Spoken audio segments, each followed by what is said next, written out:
ದೇವರು ಪ್ರೀತಿಸುವ ಪ್ರೀತಿಯ ಬಿಗ್ ಜೆ ಟಿವಿ ಪ್ರಿಯ ವೀಕ್ಷಕರಿಗೆ ನಮ್ಮ ಕರ್ತನಾದ ಯೇಸು ಕ್ರಿಸ್ತನ ಹೆಸರಿನಲ್ಲಿ ನಿಮ್ಮನ್ನು ವಂದಿಸಿ ಸ್ವಾಗತ ಬಯಸ್ತಿದ್ದೇವೆ. ಬನ್ನಿರಿ, ದೇವರ ವಾಕ್ಯವನ್ನು ಇಂದು ನಾವು ಅಧ್ಯಯನ ಮಾಡಿಕೊಳ್ಳೋಣ.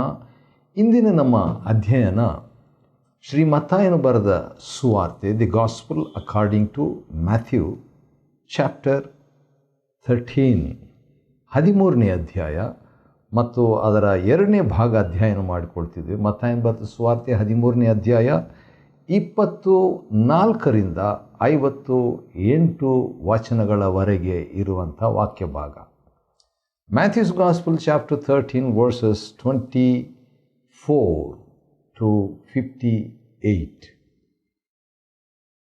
ಈ ವಾಕ್ಯ ಭಾಗದಲ್ಲಿ ನಾವು ಮತ್ತೆ ಬರುವಂಥ ಒಂದು ಪದ ಏನಂದರೆ ಪರಲೋಕ ರಾಜ್ಯ.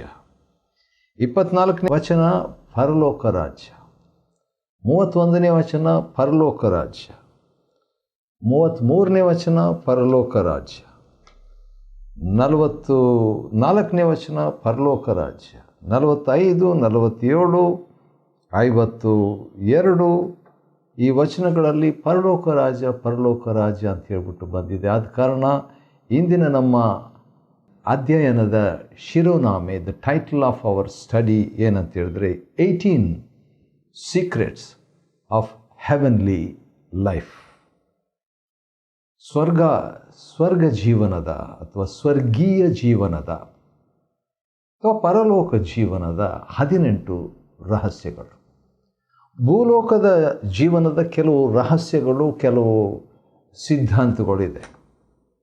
ಅಂದರೆ ಊಟಕ್ಕೆ ಕೆಲವು ಸಾರಿ ಚಿಕ್ಕ ನಿಯಮಗಳನ್ನು ಅಥವಾ ರಹಸ್ಯಗಳನ್ನು ನಾವು ಫಾಲೋ ಮಾಡ್ತೀವಿ. ಅಂದರೆ ವಾಕಿಂಗ್ ಹೋಗುವಂಥದ್ದು, ಅದು ಒಳ್ಳೆಯ ಒಂದು ನಿಯಮ ಅಥವಾ ರಹಸ್ಯ. ನೀವು ಯಾವಾಗಲೂ ಆರೋಗ್ಯವಾಗಿರುವುದಕ್ಕೆ ನಿಮ್ಮ ರಹಸ್ಯ ಏನು? ಯಾವಾಗಲೂ ಸಂತೋಷವಾಗಿ ಕಳಕಳಿಯಿಂದ ಇರುವುದಕ್ಕೆ ರಹಸ್ಯ ಏನು? ಗಂಡ ಹೆಂಡತಿ ನೀವು ಜಗಳವಾಡದೇ ಇರುವುದಕ್ಕೆ ರಹಸ್ಯ ಏನು?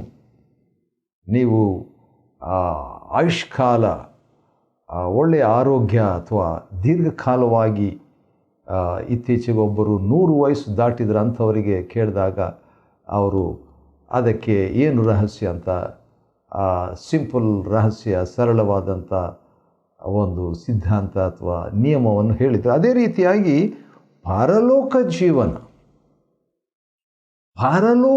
ಜೀವನದ ರಹಸ್ಯ. ಪರಲೋಕದ ಜೀವನ ಅಂತ ಹೇಳಿದರೆ, ಪರಲೋಕಕ್ಕೆ ಹೋಗೋದಕ್ಕೆ ಮುಂಚೆ ನಾವು ಸಿದ್ಧವಾಗುವಂಥ ಜೀವನ ಅಥವಾ ಭೂಲೋಕದಲ್ಲಿಯೇ ಪರಲೋಕದ ಜೀವನ ಮಾಡೋದಂತ ಅರ್ಥ ರೀ. ಹಾಗಾದರೆ ಪರಲೋಕದ ಜೀವನಕ್ಕೆ 18 ರಹಸ್ಯಗಳಲ್ಲಿ ಮೊದಲನೇ ರಹಸ್ಯ 24ನೇ ವಚನದಲ್ಲಿ ಇದೆ. ಅದೇನೆಂದರೆ ಒಳ್ಳೆಯ ಬೀಜ. ಪರಲೋಕ ಜೀವನವನ್ನು ನಾನು ಮಾಡಬೇಕಾ? ಅನುದಿನ ನನ್ನ ಜೀವನದಲ್ಲಿ, ನನ್ನ ಮನಸ್ಸಿನಲ್ಲಿ, ನನ್ನ ಬಾಯಲ್ಲಿ ಒಳ್ಳೆಯ ಬೀಜವನ್ನು ಬಿತ್ತಬೇಕು. sow the seeds which are good. ನನಗೆ ಗೊತ್ತಿದ್ದ ಮಟ್ಟಿಗೆ ಭಾಳ ಸ್ಪಷ್ಟವಾಗಿ, ದೃಢವಾಗಿ, ನಿರಂತರವಾಗಿ, ಗಂಭೀರವಾಗಿ ಭರವಸೆವಿಡತಕ್ಕಂಥ ಬೀಜ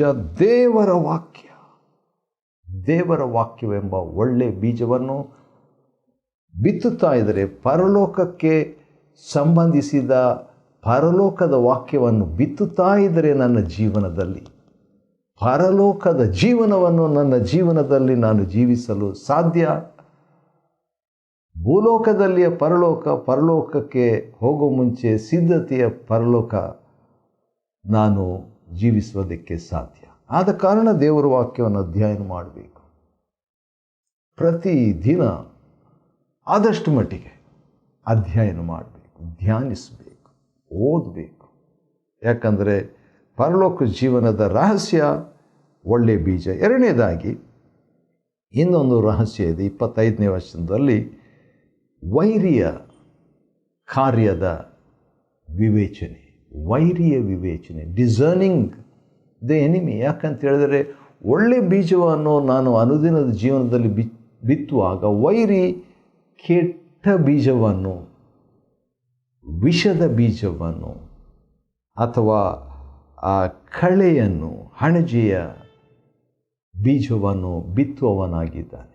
ಅದು ಗೊತ್ತಾಗಲ್ಲ, ಅದು ಗೊತ್ತಿಲ್ಲದ ಹಾಗೆ. ಸರಿ, ಆದ ಕಾರಣ ನಾವು ನೋಡ್ತಾ ಇರುವಂಥ ವಿಷಯ ಏನಂದರೆ ಪರಲೋಕ ಜೀವನದ 18 ರಹಸ್ಯಗಳಲ್ಲಿ ಮೊದಲನೇ ರಹಸ್ಯ ಒಳ್ಳೆ ಬೀಜ ಬಿತ್ತುವುದು, ಎರಡನೇದು ವೈರಿಯ ಕುತಂತ್ರವನ್ನು, ಕಾರ್ಯವನ್ನು ತಿಳ್ಕೊಳ್ಳುವುದು. ಮೂರನೇದಾಗಿ 27ನೇ ವಚನ, ಮನೆಯ ಯಜಮಾನನ ಸೇವಕರು ಅವನ ಬಳಿಗೆ ಬಂದುಬಿಟ್ಟು ಕೇಳ್ತಾರೆ, ಅಯ್ಯ, ನೀನು ಹೊಲದಲ್ಲಿ ಒಳ್ಳೆ ಬೀಜವನ್ನು ಬಿತ್ತಿದೆಯಲ್ಲ, ಆದರೆ ಈ ಕಳೆ ಎಲ್ಲಿಂದ ಬಂತು, ಈ ಹಣಸೆ ಎಲ್ಲಿಂದ ಬಂತು ಅಂತ ಕೇಳ್ತಾರೆ. ಮೂರನೇ ವಿಷಯ ಏನಂತ ಹೇಳಿದರೆ, ಪರಲೋಕದ ಜೀವನದ ಬಗ್ಗೆ ನಾವು ಮಾಹಿತಿಯನ್ನು ನಮ್ಮ ನಾಯಕರಿಂದ ಪಡ್ಕೊಳ್ಬೇಕು. ಅದರಲ್ಲಿ ಆತ್ಮಿಕ ನಾಯಕರಿಂದ ಪಡ್ಕೊಳ್ಬೇಕು. ಹಾಗಾದರೆ ಆತ್ಮಿಕ ನಾಯಕರು ನಮಗೆ ಇರಬೇಕು, ಆತ್ಮಿಕ ತಂದೆ ನಮಗೆ ಇರಬೇಕು, ಆತ್ಮಿಕ ತಾಯಿ ನಮಗಿರಬೇಕು. ಆದ ಕಾರಣ ನಾವು ಅಂಥವರಿಂದ ಪ್ರಶ್ನೆ ಹಾಕಿ ತಿಳ್ಕೊಳ್ಬೇಕು. ಇಲ್ಲಿ ಕೂಡ ಹೇಗೆ ಬಂತು, ನೀನು ಬಿತ್ತಿದ್ದು ಒಂದು, ಆದರೆ ಇಲ್ಲಿ ಬಂದಿರೋದು ಹೇಗೆ ಅಂತ 2 ಪ್ರಶ್ನೆ ಇವರು ಕೇಳ್ತಾ ಇದ್ದಾರೆ ಯಜಮಾನನಿಗೆ. ಆದ ಕಾರಣ ಯಜಮಾನನ ಅದರ ವಿವರಣೆಯನ್ನು ಕೊಡ್ತಾ ಇದ್ದಾನೆ, ವೈರಿ ಇದನ್ನು ಮಾಡಿದ್ದಾನೆ ಅಂತ ಹೇಳ್ಬಿಟ್ಟು. ಆದ ಕಾರಣ ಆತ್ಮಿಕ ವಿಷಯದಲ್ಲಿ ಕೆಲವು ಸಾರಿ ನಮ್ಮ ಆತ್ಮಿಕ ನಾಯಕರಿಂದ ತಿಳ್ಕೊಳ್ಬೇಕು, ಕೇಳಬೇಕು, ನಾಚಿಕೆ ಪಡಬಾರ್ದು. ಸರಿ, ಅದಾದ ಮೇಲೆ 4ನೇ ರಹಸ್ಯವನ್ನು ನಾವು ನೋಡ್ತೇವೆ. ಪರಲೋಕದ ಜೀವನದ 18 ರಹಸ್ಯಗಳಲ್ಲಿ 4ನೇ ರಹಸ್ಯ ಏನಂತ ಹೇಳಿದರೆ, ಯಜಮಾನನ ಮಾತಿಗೆ ವಿಧೇಯರಾಗಬೇಕು ಅಥವಾ ಆತ್ಮಿಕ ನಾಯಕನ ಮಾತನ್ನು ಕೇಳುವವರಾಗಿರಬೇಕು. ಇಬ್ರಿಯರಿಗೆ ಬರೆದ ಪತ್ರಿಕೆ 13ನೇ ಅಧ್ಯಾಯದ 17ನೇ ವಚನದಲ್ಲಿ ಆ ಮಾತಿದೆ, ಭಾಳ ಸ್ಪಷ್ಟವಾಗಿದೆ. ನಿಮ್ಮ ಸಭಾನಾಯಕರ ಮಾತನ್ನು ಕೇಳಿರಿ, ಅವರಿಗೆ ಅಧೀನರಾಗಿರಿ. ಆತ್ಮಗಳ ವಿಷಯದಲ್ಲಿ ಅವರು ಲೆಕ್ಕ ಒಪ್ಪಿಸುವವರಾಗಿರುವುದರಿಂದ ಅವರಿಗೆ ನಾವು ಆ ಕೆಲಸವನ್ನು ಕೊಟ್ಟಿರುವಾಗ, ಜವಾಬ್ದಾರಿ ಕೊಟ್ಟಿರುವಾಗ ಅದನ್ನು ಸಂತೋಷದಿಂದ ಅವರು ಮಾಡುವಂತೆ ನಾವು ನೋಡಿಕೊಳ್ಬೇಕು. ಅವರು ದುಃಖದಿಂದ ಆ ಜವಾಬ್ದಾರಿಕೆಯನ್ನು ಮಾಡುವಂಥ ನಮಗೆ ಪ್ರಯೋಜನ ಆಗಲಾರದು. ಆದ ಕಾರಣ ಯಜಮಾನನೇನು ಹೇಳ್ತಾನೆ, ಬೇಡ, ನೀವು ಕಳೆಯನ್ನು ಕೇಳುವಾಗ ಅವುಗಳೊಂದಿಗೆ ಗೋಧಿಯನ್ನು ಕಿತ್ತುಬಿಡ್ತೀರಿ. ಆದ ಕಾರಣ ನೀವು ತೆಗೆಯುವಾಗ ಏನಾಗ್ತದೆ, ಎರಡೂ ಕೂಡ ಬಂದುಬಿಡ್ತದೆ. ಅಂದರೆ ಒಳ್ಳೆಯದನ್ನು, ಕೆಟ್ಟದ್ದನ್ನು ನಮ್ಮ ಜೀವನದಲ್ಲಿ ತೆಗೆಯುವಾಗ, ಕೆಟ್ಟದ್ದಂತ ಹೇಳುವಾಗ ಒಂದು ವೇಳೆ ಪಾಪ ಅಂತಲ್ಲ, ಆದರೆ ಒಂದು ವಿಧವಾದಂಥ ಅಗತ್ಯವಾದಂಥದ್ದು, ಮಾನವೀಯವಾದ ಯೋಚನೆ, ಮಾನವೀಯವಾದಂಥ ಒಂದು ವೇಳೆ ಮನೋಭಾವನೆ, ಅದನ್ನು ಸಂಪೂರ್ಣ ತೆಗಿಲಿಕ್ಕೆ ಹೋದಾಗ ಏನಾಗ್ತದೆ, ಆತ್ಮಿಕವಾದದ್ದು ಬಂದುಬಿಡಬಾರ್ದು ಎಂಬುದಾಗಿ. ಸ್ವಲ್ಪ ಕಾಲ ಇರುವಂಥದ್ದು ಒಳ್ಳೆಯದು, ಗೊತ್ತಿಲ್ಲದಿದ್ದರೆ. ಒಂದು ವೇಳೆ ದೇವರ ಆತ್ಮನ ಸಹಾಯದಿಂದ ತಕ್ಷಣ ತೆಗಿಬೋದು, ಆದರೆ ಇವರು ತೆಗಿಬಾರ್ದು. ಅದು ಪಾಯಿಂಟ್, ಅದು ವಿಷಯ. ಯಾಕಂದರೆ ಎಕ್ಸ್ಪರ್ಟ್ ಇರಬೇಕು, ದೇವರ ಆತ್ಮನ ಸಹಾಯ ನಾವು ತಕ್ಕೊಂಡು ಇರಬೇಕಾದರೆ ಈ ಯಜಮಾನನು ಆ ಕಾಲದಲ್ಲಿ 2 ಬೆಳೀಲಿ ಎಂಬುದಾಗಿ ಹೇಳುವಂಥ ಒಂದು ಸುಗ್ಗಿ ಕಾಲ ತನಕ ವೆಯ್ಟ್ ಮಾಡೋಣ ಎಂಬುದಾಗಿ. ಆಗ ಹಾರ್ವೆಸ್ಟ್ ಟೈಮ್ನಲ್ಲಿ ಸರಿ ಮಾಡಿಬಿಡೋಣ ಅಂತ ಹೇಳ್ಬಿಟ್ಟು ಸ್ವಲ್ಪ ಕಾಲ ಆದಮೇಲೆ ಅದನ್ನು, ಟೈಮ್ ಬಂದ ಮೇಲೆ ಅದನ್ನು ಪರಿಹಾರ ಮಾಡೋಣ, ತೆಗಿಯೋಣ ಎಂಬಂಥ ಸಲಹೆ ತೆಗೆದುಕೊಳ್ಬೇಕು. ಅನಂತರ ಪರಲೋಕ ರಾಜ್ಯದ ಬಗ್ಗೆ 32ನೇ ವಚನದಲ್ಲಿ, ಸಾಸಿವೆ ಕಾಳು ಅದು ಎಲ್ಲ ಬೀಜಗಳಿಗಿಂತ ಸಣ್ಣದಾಗಿದ್ದರೂ ಅದು ಬೆಳೆದಾಗ ದೊಡ್ಡದಾಗಿ, ಹೌದು, ಪಾಲೆಸ್ತೀನಲ್ಲಿ ಬೆಳೆಯುವಂಥ ಸಾಸಿವೆ ಗಿಡ ಅದು ದೊಡ್ಡದಾಗಿ ಒಂದು ಮರ ರೀತಿಯಲ್ಲಿ ಬಂದು, ಆಕಾಶದ ಪಕ್ಷಿಗಳು ಬಂದು ಅದರ ಕೊಂಬೆಗಳಲ್ಲಿ ವಾಸ ಮಾಡುವಂಥ ರೀತಿಯಲ್ಲಿದೆ. ಆದ ಕಾರಣ ಇದು ಯಾವುದನ್ನು ಸೂಚಿಸ್ತದೆ ಅಂತ ಹೇಳ್ಬಿಟ್ಟು ನೋಡುವಾಗ, ಯಾವ ರಹಸ್ಯ ಇದು? ಪರಲೋಕ ರಾಜ್ಯದ ಪರಲೋಕ ಜೀವನದ ರಹಸ್ಯ ಏನಂದರೆ ಮತ್ತಾಯ 17:20 ಸಾಸಿವೆ ಕಾಳಿನಷ್ಟು ವಿಶ್ವಾಸ ನಮಗಿದ್ದರೆ, ಸಾಸಿವೆ ಕಾಳಿನಷ್ಟು ವಿಶ್ವಾಸ ಇದ್ದರೂ ಕೂಡ ಅದು ನಮ್ಮನ್ನು ಪರಲೋಕ ಜೀವನಕ್ಕೆ ನಡೆಸುವಂಥದ್ದಾಗಿದೆ. ಇದು ಹೌದು 6ನೇ ರಹಸ್ಯ. ಸಾಸಿವೆ ಕಾಳಿನಷ್ಟು ವಿಶ್ವಾಸ, ಅದು ಚಿಕ್ಕ ಬೀಜದಾಗಿದ್ದರೂ ಕೂಡ ಅದರಲ್ಲಿ ಜೀವ ಇದೆ. ಹಾಗಾದರೆ ಎಂಥ ವಿಶ್ವಾಸವಾಗಿರಬೇಕು? ಜೀವವುಳ್ಳ ವಿಶ್ವಾಸ, ಲಿವಿಂಗ್ ಫೇತ್. ಹೌದು, ಜೀವವುಳ್ಳಂಥ ವಿಶ್ವಾಸ ಇರಬೇಕು. ಯಾಕಂದರೆ 2ನೇ ಅಧ್ಯಾಯ ಯಾಕೋಬನ ಪತ್ರಿಕೆಯಲ್ಲಿ ಸತ್ತ ವಿಶ್ವಾಸದ ಬಗ್ಗೆ ಆತನು ಮಾತನಾಡ್ತಾ ಇದ್ದಾನೆ. ಕ್ರಿಯವಿಲ್ಲದ ವಿಶ್ವಾಸ ಅದು ಸತ್ತ ಹಾಗೆ ಅಂತ ಹೇಳಿಬಿಟ್ಟು. ಆದ ಕಾರಣ ಜೀವಂತ ವಿಶ್ವಾಸ ಏನು ಮಾಡ್ತದೆ? ನಾವು ಪರಲೋಕದ ಜೀವನಕ್ಕೆ ಅದು ರಹಸ್ಯವಾಗಿ ಸಿದ್ಧಾಂತವಾಗಿ ಉಳಿಯುವಂಥದ್ದಾಗಿದೆ. 7ನೇ ರಹಸ್ಯ, 7th ಸೀಕ್ರೆಟ್. ಅಂದ ಹಾಗೆ ಮತ್ತಾಯನ ಬರೆದ ಸುವಾರ್ತೆ 13ನೇ ಅಧ್ಯಾಯವನ್ನು ನಾವು ಅಧ್ಯಯನ ಮಾಡಿಕೊಳ್ತಿದ್ದೀವಿ. ಅದರಲ್ಲಿ 33ನೇ ವಚನ ನಾವು ನೋಡ್ಕೊಳ್ತಾ ಇರುವುದಾದರೆ ಅಲ್ಲಿ 7ನೇ ರಹಸ್ಯ. ಯಾವುದಕ್ಕೆ 7ನೇ ರಹಸ್ಯ? ಸ್ವರ್ಗೀಯ ಜೀವನಕ್ಕೆ ಅಥವಾ ಪರಲೋಕ ಜೀವನಕ್ಕೆ, ಅಥವಾ ಪರಲೋಕದ ಜೀವನದ 18 ರಹಸ್ಯಗಳು. ಅದರಲ್ಲಿ 7ನೇ ರಹಸ್ಯ ಈ ರೀತಿಯಾಗಿದೆ. ಅದೇನಂತ ಹೇಳಿದರೆ 33ನೇ ವಚನ, ಅದು ಹುಳಿ ಹಿಟ್ಟಿಗೆ ಹೋಲಿಕೆಯಾಗಿದೆ.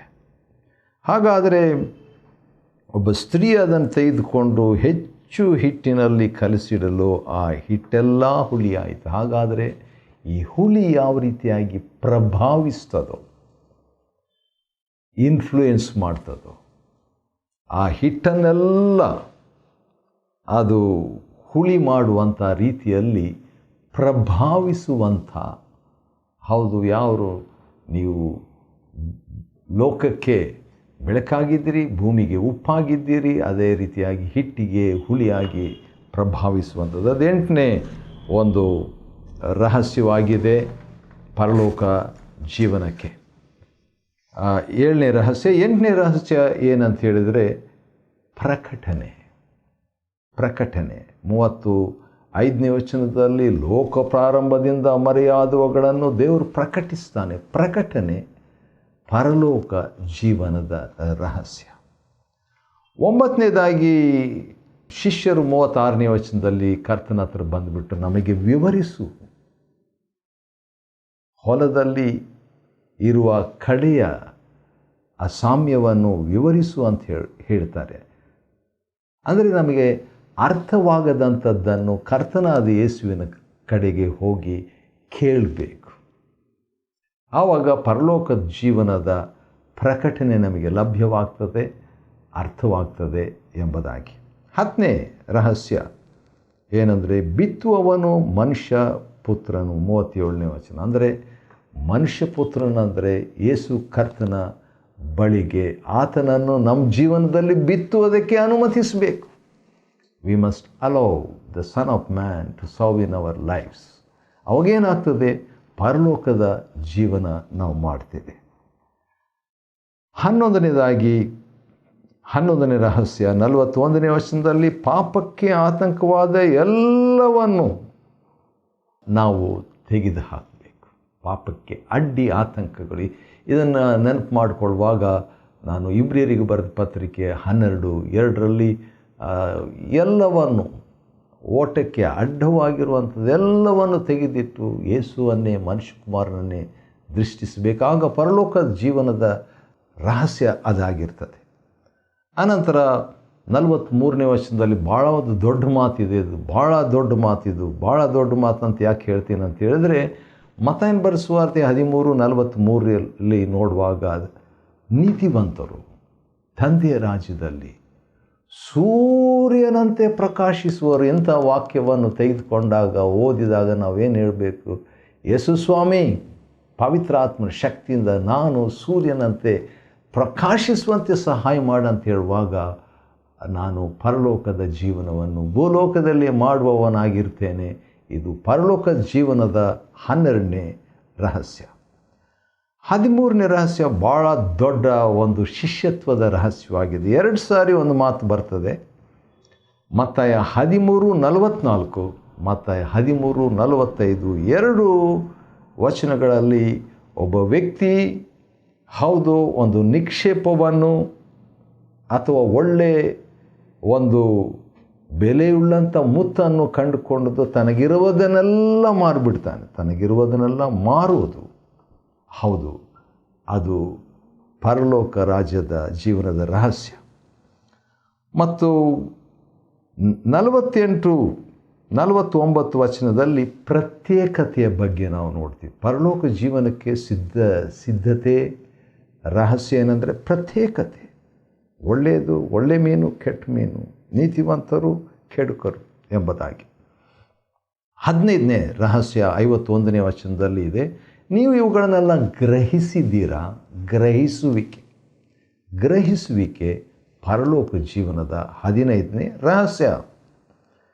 52ನೇ ವಚನ ಭಾಳ ಚೆನ್ನಾಗಿದೆ, ನನಗಿಷ್ಟ. ಅದೇನಂತ ಹೇಳಿದ್ರೆ, ತನ್ನ ಬೊಕ್ಕಸದೊಳಗಿಂದ ನಮ್ಮದೇ ಒಂದು ಬೊಕ್ಕಸ ಇಟ್ಕೋಬೇಕು.